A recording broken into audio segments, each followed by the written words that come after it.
This morning I was down on the river and I saw vultures coming in. They were flying in from the south, and then I saw one coming from the west. There had to be something there, and they were going straight. When you see vultures going straight like that, they're homing in on something.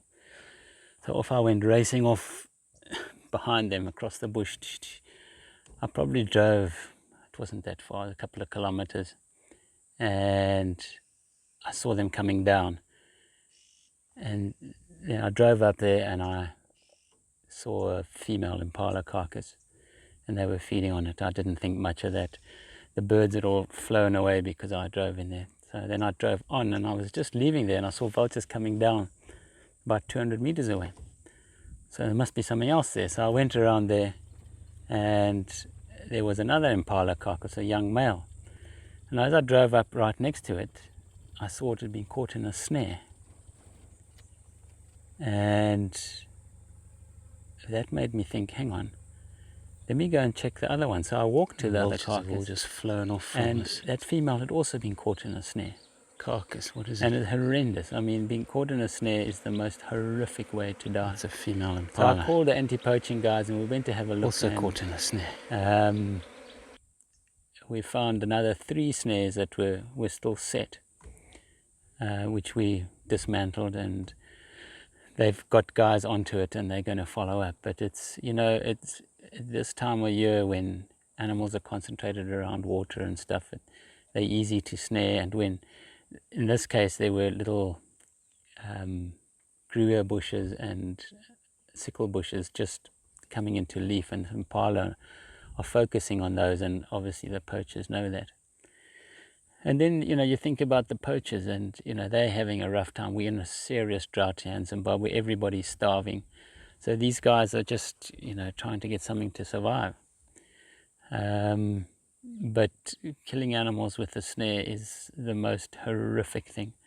I remember when I was working in Botswana, I arrested a guy, and I made him pull out his snares. 93 snares we pulled out. He just lay in this whole line of snares along the river.